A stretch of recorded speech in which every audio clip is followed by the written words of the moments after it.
तो आज हम पढ़ने वाले हैं जाट राज्य के बारे में। ठीक है। ये भी जो थे ना विद्रोही राज्य में आते थे। इन्होंने मुगलों को बहुत परेशान किया। यहाँ तक कि अकबर के सिकंदरा में स्थित जो कब्र वगैरह जो था ना, तो कब्र को इसने खोद डाले थे और लूट डाला था कब्र को। ठीक है। जाट शासक जो थे उन्होंने क्या किया, जाट विद्रोही जो थे, सिकंदरा में अकबर के कब्र जो था उसको मतलब क्या किया, खोद डाला और उसको लूट भी डाला था। ठीक है, ये भी ध्यान में रखना है।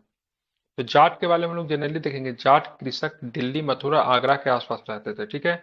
दिल्ली, मथुरा और आगरा के आसपास रहते थे। उन्होंने औरंगजेब की अत्याचारपूर्ण नीतियों के विरुद्ध विद्रोह कर दिया था। ठीक है। औरंगजेब से काफी अधिक परेशान थे। मतलब जो भी विद्रोह अगर आगे चल के जो होगा ना, सबका रीजन वन एंड ओनली कौन था, तो औरंगजेब ही था। शुरुआती असफलताओं के पश्चात चूड़ामन और बदन सिंह भरतपुर जाट राज्य की स्थापना करने में संबल रहे थे। अगर पूछेगा जाट राज्य के संस्थापक कौन होगा, तो चूड़ामन और बदन सिंह। ठीक है, दोनों ध्यान में रखना, दोनों भाई ही थे, चूड़ामन और बदन सिंह। इसको आपको ध्यान में रखना, इंपॉर्टेंट है। इन्होंने जाट राज्य की स्थापना की भरतपुर में। ठीक है। लेकिन सूरजमल के नेतृत्व में जाट शक्ति अपने, ठीक है, सर्वोच्च शिखर पर पहुंच गया। ठीक है। सूरजमल को ना जाटों का ना अफलातुन कहते हैं। ठीक है, ये भी ध्यान में रख सकते हो। क्या बोलते हैं? अफलातुन। जाटों का अफलातुन कहते हैं सूरजमल को। ठीक है। तो जाट शक्ति की बात करेंगे, अपने चरम पे कब पहुंची थी, अपने उत्कर्ष पे गई थी, तो during the period of Surajmal. ठीक है। फाउंडर कौन थे, क्या बताओगे? तो चूड़ामन ओके। और, ठीक है, बदन सिंह। ठीक है, ध्यान में रखना, काफी अधिक महत्वपूर्ण है।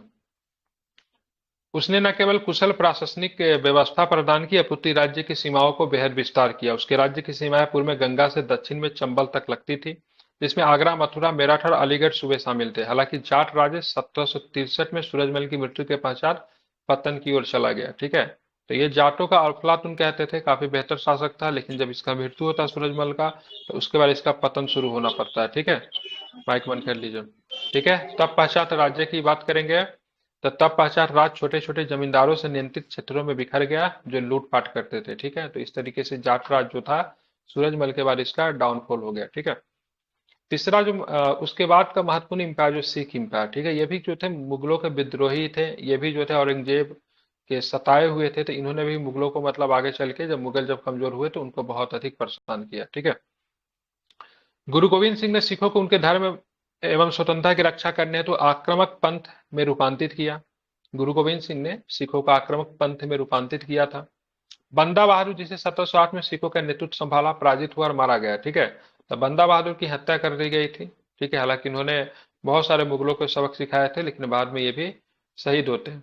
नादिर साहब और अहमद साहब अब्दाली के आक्रमण के संदर्भ में सिखों ने एक बार फिर अपनी सत्ता प्राप्त कर ली। ठीक है। इस स्थिति में उन्हें 12 मिसल या 12 संधियों में विभाजित किया गया। ठीक है। तो सिख जो थे कितने मिसल में बटे हुए थे, तो 12 मिसल थे। इसी मिसल में एक जो सबसे शक्तिशाली मिसल जो था, उसका नाम शुकर चकिया। क्या नाम था मिसल का नाम? शुकर चकिया मिसल। ये मिसल इसलिए इंपॉर्टेंट है क्योंकि यहाँ से महाराणा रंजीत सिंह आते हैं, महाराजा रंजीत सिंह। तो ये 12 मिसल में विभाजित किया खुद को, जिन्होंने राज्य के विभिन्न हिस्सों पर नियंत्रण बना के रखा। एक शक्तिशाली एवं सुदृढ़ पंजाब राज्य की स्थापना करने का श्रेय किसे जाता है, तो रंजीत सिंह को जाता है। ठीक है। जो किसके पुत्र थे, जो महासिंह के पुत्र थे रंजीत सिंह। ठीक है। महासिंह किस मिसल के थे, तो सुकर चकिया मिसल के सरदार थे। तो रंजीत सिंह भी जिस मिसल से आते थे, और सुकर चकिया मिसल। ठीक है, कई बार एग्जाम में पूछा भी जाता है, तो इसलिए आप इसे याद रख सकते हो। ठीक है। अब रंजीत सिंह का साम्राज्य कहां से कहां तक? रंजीत सिंह के साम्राज्य के अंतर्गत सतलुज से झेलम तक का क्षेत्र था। इसमें उसने 1799 में लाहौर पर और 1802 में अमृतसर पर विजय प्राप्त करी। तो लाहौर को भी जीत लिया इन्होंने, और अमृतसर को भी जीत लिया। ठीक है। और अमृतसर को इन्होंने अपना धार्मिक राजधानी बनाया था। हालांकि इनकी प्रशासनिक राजधानी जो थी लाहौर ही थी। तो दो राजधानी थे। ठीक है, एक था administrational capital, it's was Lahore, and बात के कल्चरल की बात करेंगे, रिलीजियस कैपिटल की बात करेंगे, तो इट वाज अमृतसर। ठीक है। तो क्या बताएंगे, दो दो कैपिटल थी। कौन कौन सी कैपिटल थी, तो एक लाहौर भी इनकी राजधानी थी, एक इनकी राजधानी थी अमृतसर थी। ठीक है, इसको आपको ध्यान में रखना है। लाहौर किस प्रकार की राजधानी, तो प्रशासनिक, एडमिनिस्ट्रेशनल। अमृतसर धार्मिक, कल्चरल या फिर रिलीजियस कह लीजिए। ठीक है। अंग्रेजों के साथ अमृतसर की संधि होती है 1809 में। एक संधि की जाती है जिसको बोलते हैं अमृतसर की संधि। रंजीत सिंह उसमें क्या होता अमृतसर की संधि के द्वारा, रंजीत ने सतलुज क्षेत्र पर अंग्रेजों के अधिकार को मान्यता दे दी और सतलुज नदी को मतलब क्या किया, सीमा मान लिया गया। काफी इंपॉर्टेंट, इसको ध्यान में रखना है, ठीक है। किस नदी को सीमा माना गया, सतलुज नदी का सीमा माना गया। तो सतलुज नदी के इधर रंजीत सिंह रहेंगे, इधर मतलब ब्रिटिश रहेगी, ठीक है। कोई भी इस नदी को पार नहीं करेगा। दोनों राज्यों के बीच में जो सीमा जो रहेगा, ये नदी रहेगी, सतलुज रिवर रहेगी, ठीक है। ये संधि जो होती है 1809 में होती है। संधि जो होती है महाराजा रंजीत सिंह और ब्रिटिश रिप्रेजेंटेटिव डेट टाइम का चार्ल्स मेटकॉफ के बीच में होती है, ठीक है। तो अमृतसर की संधि करने के लिए कौन जाने जाते हैं, तो मेटकॉफ, ठीक है। ध्यान में इसको रखना है, जिनको भारतीय प्रेस का मुक्तिदाता भी कहते हैं, चार्ल्स मेटकॉफ को, ठीक है। रणजीत सिंह ने एक दक्ष प्रशासन की व्यवस्था की, यूरोपियों की मदद से अपनी सेना को अत्यधिक आधुनिकीकृत किया, मॉडर्नाइज किया था अपने सेना को। लेकिन अपने साम्राज्य के नजदीक रणजीत सिंह को अंग्रेजों द्वारा बाध्य करने पर शाह शुजा और ब्रिटिश कंपनी के साथ 1863 में एक त्रिपक्षीय संधि भी करनी पड़ी थी, जिसके अंतर्गत शाह शुजा को काबुल के सिंहासन पर आसीन करने के लिए दृष्टिगत रणजीत सिंह ब्रिटिश सेना को पंजाब के रास्ते जाने के देने पे सहमत हो गए थे, ठीक है। तो ये शाह शुजा जो था ना, अहमद शाह अब्दाली का पोता था, ठीक है, उसी का रिलेटिव था। तो शाह शुजा को ब्रिटिश सपोर्ट कर रहे थे। तो एक संधि होती है 1863 में, क्योंकि ये भाई साहब अफगानिस्तान जाना है तो लाहौर, मतलब ये लाहौर वाला जो हिस्सा जो है पाकिस्तान का जो हिस्सा, उसी को पार होके जाओगे ना, उड़ के तो नहीं जाओगे। तो बेटी चाहती थी से हम जाकर अफगानिस्तान में अपना पकड़ बना के रखे, तो इसलिए उनको लाहौर, सॉरी, उनके रंजीत सिंह के साथ एक संधि करनी पड़ी थी। त्रिपक्षीय संधि थी, जिसमें सिख साम्राज्य इन्वॉल्व था, ब्रिटिश एम्पायर इन्वॉल्व था, साथ में शाह शुजा भी इन्वॉल्व था। ये संधि 1838 में हुई थी, ठीक है। ठीक है, एक साल के बाद क्या होता है, 1839 में महाराजा रंजीत सिंह का देहांत हो जाता है। ठीक उनके 10 साल के बाद सिख साम्राज्य भी समाप्त हो जाता है। तो 1839 में इनका देहांत हुआ। 1849 में क्या होता है, सिख साम्राज्य को पूरी तरीके से समाप्त कर दिया जाता है और डलहौजी ने सिख साम्राज्य को क्या किया, ब्रिटिश एम्पायर का हिस्सा बना लिया, ठीक है। तो इस तरीके से सिख साम्राज्य को हड़प लिया गया। 1839 में रंजीत सिंह का देहांत होता है। 10 वर्षों के अंदर में ही आप देखोगे तो पूरे सिख एम्पायर को क्या किया जाता है, मिला लिया जाता है। अंतिम शासक जो था, ध्यान में रखेंगे, क्योंकि महाराजा रंजीत सिंह के जो उत्तराधिकारी थे, जो उनके सक्सेसर थे, वो काबिल नहीं थे, योग्य नहीं थे। इसी वजह से अंग्रेजों को मतलब राज्य सौंप दिया गया, मतलब हार गए। दो दो लड़ाई होती है, चिलियावाला, एक और भी लड़ाई होती है, भूलना हूं मैं नाम क्या है। और उसके बाद मतलब क्या होता है, समाप्त हो जाती है सिख एम्पायर, ठीक है। ये साल थी 1849 का। अंतिम शासक की बात करेंगे तो दलीप सिंह, नॉट दिलीप सिंह, इट्स दलीप सिंह, ठीक है। इनको ब्रिटिश भेज दिया जाता, ब्रिटेन भेज दिया जाता रहने के लिए। वहीं पे रहना शुरू कर देते हैं। आगे चल के इनकी मृत्यु फ्रांस में हो जाती है। कभी भारत लौट के भी नहीं आते। इस मेरे पिताजी का कौन सा राज्य था, नहीं था। वहीं पे धर्म भी, आई थिंक बहुत सारे इतिहासकार लिखते बदल लेते हैं, ये धर्म बदल लेते हैं और ये यूरोपियन महिला से ही शादी कर लेते हैं और एक होटल में इनका देहांत हो जाता है फ्रांस में, ठीक है। कभी वापस नहीं लौट कर आते हैं। तो महाराजा रंजीत सिंह के अंतिम जो उत्तराधिकारी थे, उनके पुत्र थे दलीप सिंह थे, ठीक है, ध्यान में रखना। अब देखेंगे रोहेला एवं बंगस पठान की बात करेंगे। तो ये भी मतलब जो था, मुगलों के पतन के बाद ही ये राज्य बनता है। रोहेलखंड एवं बंगस पठान के राज्यों का जन्म 17वीं शताब्दी में भारत की ओर से अफगान लोगों का प्रवास का परिणाम था। अफगान लोग जो आए थे, तो अफगानों के द्वारा जो राजवंश की नींव रखी गई, उसको रोहेला कहते हैं या फिर बंगस कहते हैं, ठीक है। बहुत ज्यादा शक्तिशाली नहीं थे, लेकिन लूटपाट खूब करते थे ये लोग, ठीक है। आफ्टर द नादिर शाह के, जब नादिर शाह ने जब आक्रमण किया था, उसके बाद ये सत्ता में, ठीक है, आ गए थे। अफगानिस्तान में राजनीतिक एवं आर्थिक अस्थिरता के कारण 18वीं शताब्दी के मध्य में अफगानियों का भारत में बड़े पैमाने पर आव्रजन हुआ, मतलब वो आए। नादिर शाह के आक्रमण के पश्चात उत्तर भारत में सत्ता के पतन का लाभ अली मोहम्मद खान ने उठाया और एक छोटे से राज्य रुहेलखंड की स्थापना की। इस क्षेत्र में, यह क्षेत्र हिमालय की गिरिपीठ में उत्तर में कुमाई और दक्षिण में गंगा के मध्य अवस्थित है, ठीक है। तो रोहेला राजवंश की स्थापना करने के समय मोहम्मद खान को जाता है। ध्यान में इसको रखना है। ये अफगानिस्तान से आया था, ये भी आपको ध्यान में रखना है, इंपॉर्टेंट है। 1 मिनट रुकेगा जरा।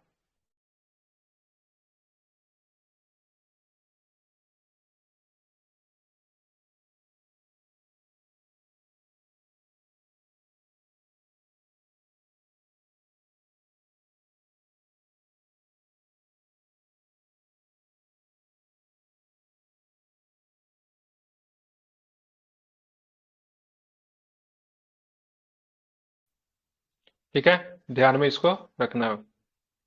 वे सारी चीजें चल रही थी, तो इस प्रकार गंगा की घाटी में रुहेला और बंगस पठानों ने अपने लिए स्वतंत्र राज्यों का निर्माण किया। दाऊद एक अफगानी सैनिक और उसके पुत्र अली मोहम्मद खान ने बरेली जिले में एक छोटी स्टेट को रुहेलखंड नामक स्वतंत्र राज्य में बदल दिया। ठीक है, तो मोहम्मद खान के द्वारा तो इसकी स्थापना की गई थी। दाऊद एक अफगानी सैनिक और उसके पुत्र अली मोहम्मद खान ने बरेली जिले में एक छोटा स्टेट जो था उसी को रुहेलखंड, बरेली के आसपास ही था, कोई बड़ा लंबा नहीं था। पूरब में मोहम्मद खान बंगा से कन्या अफगानी शासी ने स्वयं को फर्रुखाबाद का शासक घोषित कर दिया। क्या नाम था? मोहम्मद खान बंगस। ठीक है, और बाद में अपना साम्राज्य इलाहाबाद और बुंदेलखंड तक विस्तारित किया। यह भी आपको ध्यान में रखना है। ठीक है, अब क्षेत्रीय राजतंत्रों की प्राकृतिक एवं सीमाओं के बारे में हम लोग थोड़ा पढ़ेंगे। तो 18वीं शताब्दी में भारत में स्वायत्त राजनीतिक तंत्र का विकास हुआ जो क्षेत्रवार भिन्न भिन्न था। इस स्वतंत्र राजनीतिक तंत्रों जिसका उदय प्रांतों में हुआ ने मुगल सत्ता के साथ निरंतर गठजोड़ कायम रखा। यद्यपि मुगल शासक ने प्रांतीय प्रशासन पर पहले जैसा नियंत्रण खो दिया था। जो क्षेत्रीय राजतंत्रों की प्रकृति क्या थी, किस प्रकार से प्रशासन चलाते थे, तो मुगलों के साथ कैसे संबंध थे, उनकी सीमाएं क्या थी, वो भी हम देखेंगे। तो जो नए नए राज्यों का जो उदय जो होता है, ठीक है, आप उसमें देखोगे मेनली क्या था। तो मेनली आपको एक चीज को ध्यान में रखना है, ये लोग जो थे मुगलों के खिलाफ, ठीक है, कभी उन्होंने विद्रोह नहीं किया। संबंध अच्छे थे, लेकिन ऐसा भी नहीं था मुगलों का उनके ऊपर बहुत अधिक पकड़ था। संबंध अच्छे होने के बाद भी मुगल भी इनके साथ अच्छे संबंध बना कर रखे थे। ठीक है, यद्यपि मुगल शासक ने प्रांतीय प्रशासन पर पहले जैसा नियंत्रण खो दिया।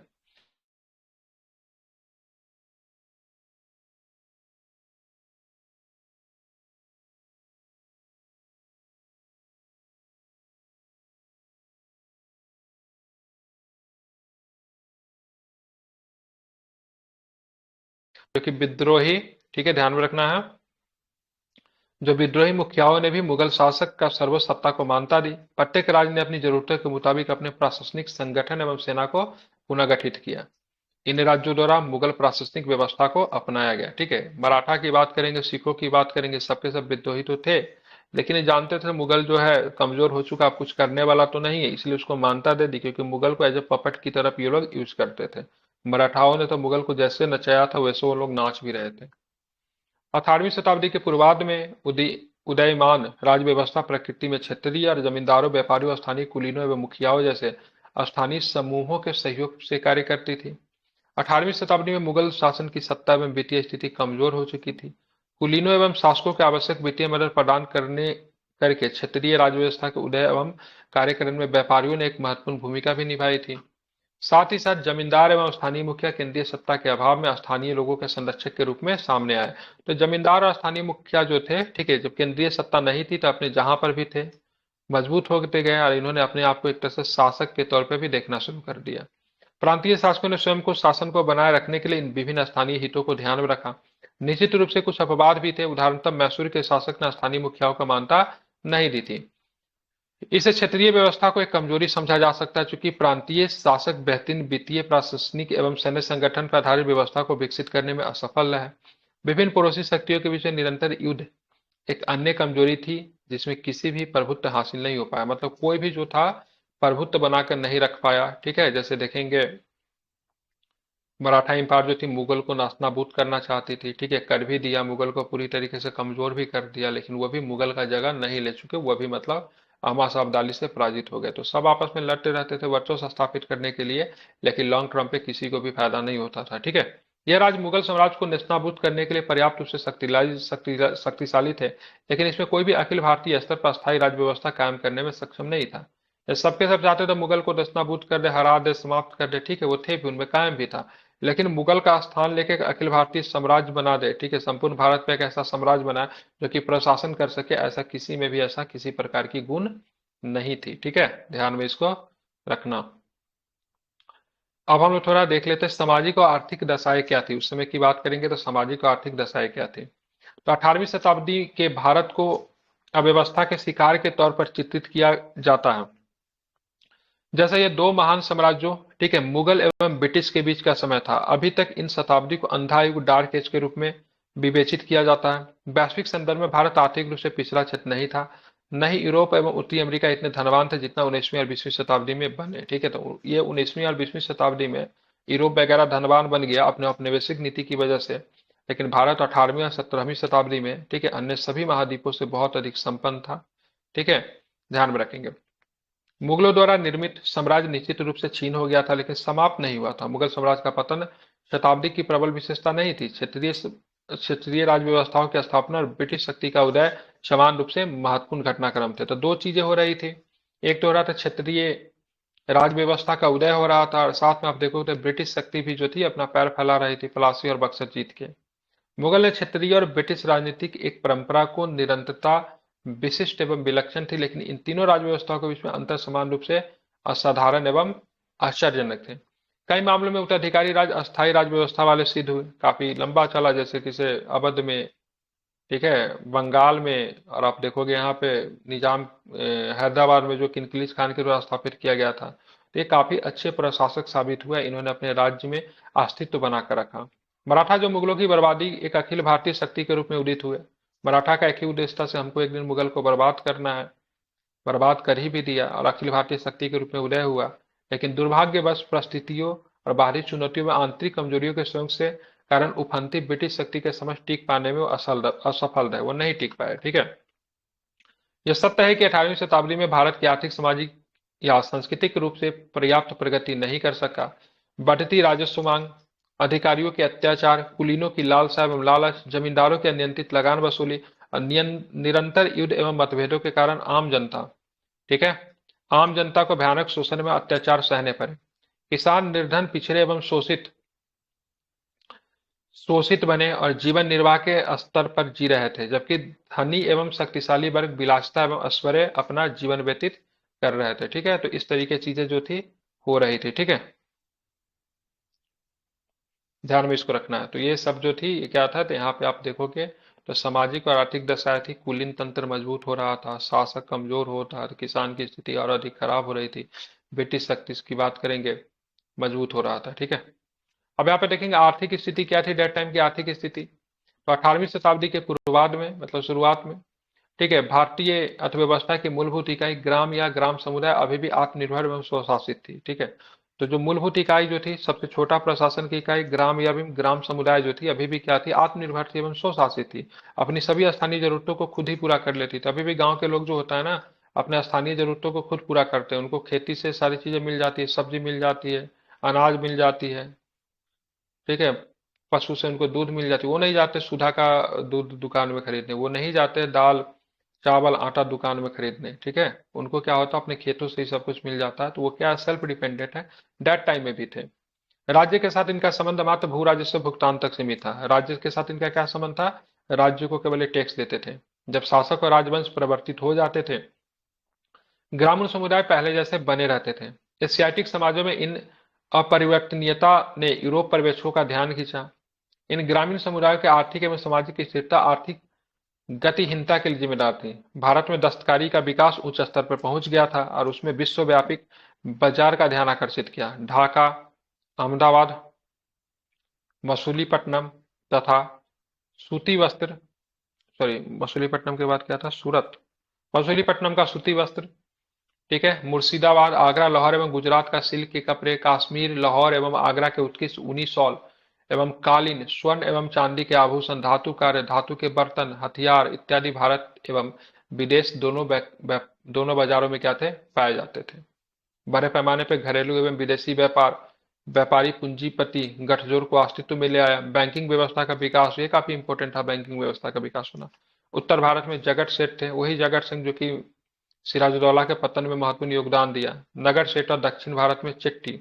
तो उत्तर भारत में जगत सेठ, नगर सेठ थे, दक्षिण भारत में चिट्ठी, व्यापारी समूह था ये। ठीक है, विस्तृत बैंकिंग समूहों के साथ उदय हुआ और हुंडी एवं अन्य बैंकिंग व्यवहारों का प्रयोग व्यापार एवं वाणिज्यों की तीव्रता प्रदान की।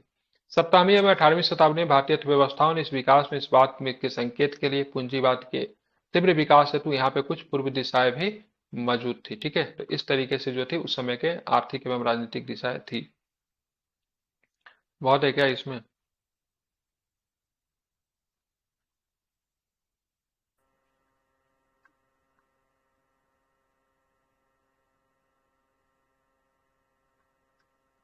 तो एक क्लास और लेते हैं, उसके बाद इसको समाप्त करते हैं। ठीक है। तो आज मैंने जो पढ़ा दिया उसके बाद कल शैक्षणिक दशाएं पढ़ाऊंगा, क्योंकि इसका सारांश भी पढ़ाना इंपॉर्टेंट होता है। अगर केवल यही पढ़ाना रहता तो समाप्त कर देता। तो कल हम लोग क्या करेंगे ना, इसके ये सारे डिटेल के साथ कल हम लोग इसके सारांश को भी हम लोग कल के क्लास में देखेंगे, ठीक है। इससे मेंस के भी प्रश्न बनता है, जिससे मेंस का प्रश्न एक ही बनता था। वो सारे कारणों की चर्चा करें जिसके आधार पर क्या हुआ, मुगलों का मतलब क्या हुआ, पतन हुआ।